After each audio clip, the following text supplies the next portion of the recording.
માતાજી કરજો. જય મા કાળી માં, જય રમાપીર બાપા. કરજો. પવન આવ્યો.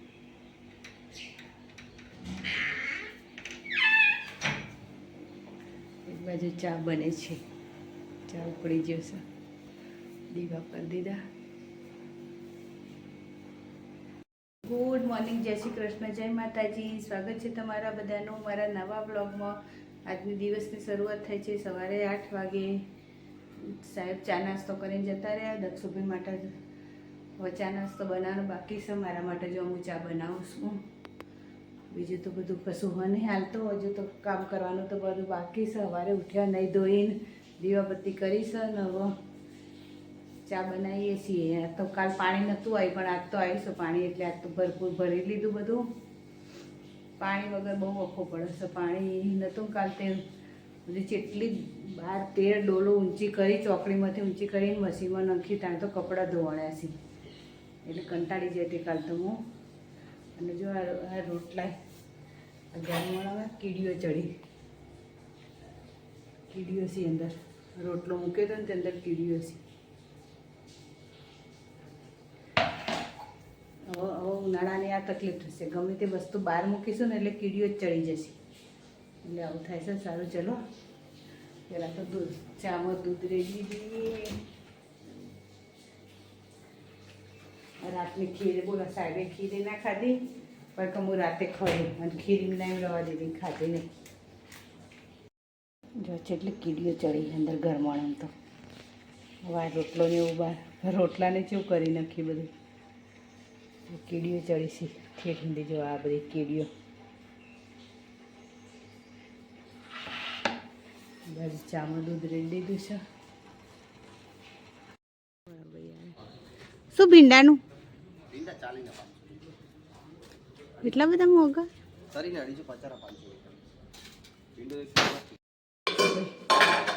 બરફ કાઢી લખશે ભાઈ. સાહેબાઈનું ભરે જેવું ભરે ભાઈ. અંદર નહીં આવવાનું. જય શ્રી કૃષ્ણ. શું વિચારો? રવિ બિહારી રવિનો ઓર્ડર પડ્યો. બાપના દીકરો. જય શ્રી કૃષ્ણ.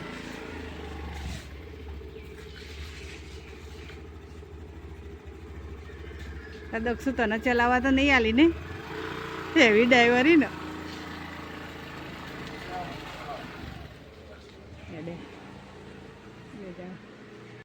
બપોરનો સમય થઈ ગયો છે. બપોરના ખાવામાં છે ભાત મૂક્યા હતી અને દાળ ઢોકળી બનાવવાની છે. એટલે દાળ મૂકી છે. જો કુકરનું તો હેન્ડલ ભાગી ગયેલું. એ કુકર ચલાવું છું કારણ કે સાહેબ નવરા પડતા નહીં. મારે કુકર હમું કરાવવા મેં જતો હોય નહીં એવું થયું. એટલે હવે દાળ ઢોકળી ભાત બનાવવાના છીએ અને આ લોટ બાંધી મૂક્યો છે. ભાત ઢોકી દઈએ. પાણી રેડવું પડશે. પાણી ઓછું પડ્યું એવું લાગે છે. પાણી રેડી દઈએ. બીજું તો કંઈ સહ નહીં હાલ તો. અત્યારે રોજ એના એ જોઈ તો રોજ એના ખાવાનું, રોજ એના રોધવાનું. કારણ કે મારે બહુ બહાર જવાનું હોય નહીં એટલે રોજ એના જ આવો વિડીયો. બીજું કોઈ આવે નહીં.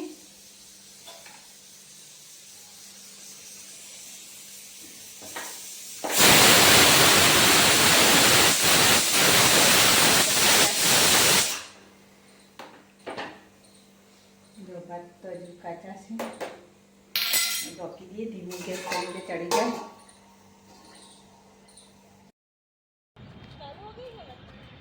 મેટ્રો આવી જાઓ.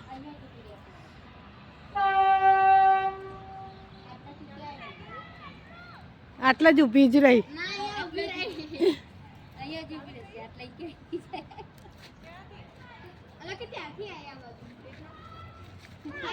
મેટ્રો આવી. ટ્રાયલ ટ્રેન હશે. બગીચામાં જઈ હતી ને તે બેન પણ એ કેરી આલી. આટલી તો મેં ચાખી. એમનો ઓબો છે તે આવી આવી ગોળ કેરીઓ આવી. આ રીતની ગોળ આવી. હવે આ કેરીનું નામ હું છે તો ખબર નહીં, પણ ઈવાને આલી મને હવે ગોળ કેરી. આટલું તો મેં ખાધી હતી તો ખાટી નહીં, બિલકુલ આમ ખાટી જ નહીં, ખટાશ જ ના લાગે આપણને એવી કેરી છે. ચલો ચટણી માટે લસણ ફોલી આ કેરીની ચટણી બનાવી છે. હવે લસણ ફોલી કાઢીએ ને પછી કેરીની ચટણી બનાવી દઈએ. તમે દક્ષુભાઈ કરો હલ્યા વડો બનાવો. થઈ જાય. હવ થઈ ગયો. દક્ષુભાઈ વડા બનાવે છે. જો હું નમખું એ જોજો તમે. રૂકો 2 મિનિટ હોલ્ડ ચાલુ રાખો. ખીચડી બનાવે. ખાઈ જો ભાઈ બેન. ભાખરીનો લોટ બધું અને કેરીની ચટણી બનાવી જો મસ્ત.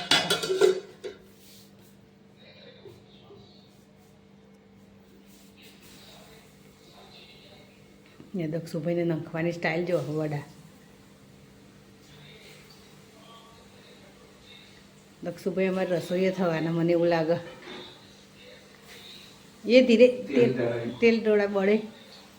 અને આ ચટણીની તો રેસીપી આલવાની હતી પણ ઉતાવળમાં આલી નહીં. કેરીની ચટણી બનાવીએ પણ હવે ફરી કોક દાળ બનાવીએ વખત રેસીપી આપી દઈએ તમને. જુઓ મમ્મીને રોધવાની મદદ કરી પણ પ્લેટફોર્મની હાલત શું કહે તમે જોઈ શકો. જો આ ડાઘા આ બધું આપણું જો આ બધું વાસણ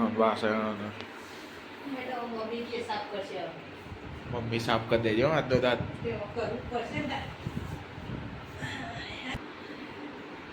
શું કે આજનો દાડે હું રોજ કરું સાફ. એવું રોજ તમે બધા ખાઈને જતા હોય ઊંઘવા અને હું રોજ સાફ કરીને બધું કમ્પ્લીટ કરીને પછી આવું. તમને શાબાશી મળી. 2 તાળીઓથી વધાવો. Thank you. તમને રોજ મળી જશે પૈસા. ના નહીં લાવો તાર. Okay bye. ચલો ફ્રેન્ડ્સ બાય બાય. રાતના વાગી ગયા છે 10:30. હવે કામ પતી છે અમારે 10:30 વાગે. આખા ઘરમાં કચરા બધું કર્યું કારણ કે પેલું વડાપાઉં ને એવું બધું બનાવ્યું હતું ને એટલે તેલવાળા ને એવા પગ થયા હતા ને દક્ષુના બધા.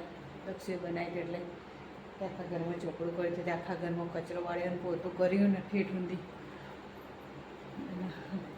હવે નવરી પડીશું. વાસણ ઘસી દીધા. પંખો ચાલુ છે રસોડામાં. પંખો કરી દેજો. વાસણે ઘસી દીધા અને પ્લેટફોર્મે સાફ કરીને કમ્પ્લીટ કરી દીધું છે. થઈ ગયા છે 11:05. 10 મિનિટ બાકી છે. બોલો હવે કોમ પતી છે મારા. એટલે સારું ચલો આજના માટે આટલું જ. મારો વિડીયો ગમે તો લાઈક કરો, શેર કરો અને સબસ્ક્રાઈબ કરો. કાલે ફરીવાર મળીશું નવા બ્લોગ સાથે, નવા દિવસ સાથે. Good night. જય શ્રી કૃષ્ણ. જય માતાજી. જય શ્રી કૃષ્ણ. આવજો. Good night. જય શ્રી કૃષ્ણ.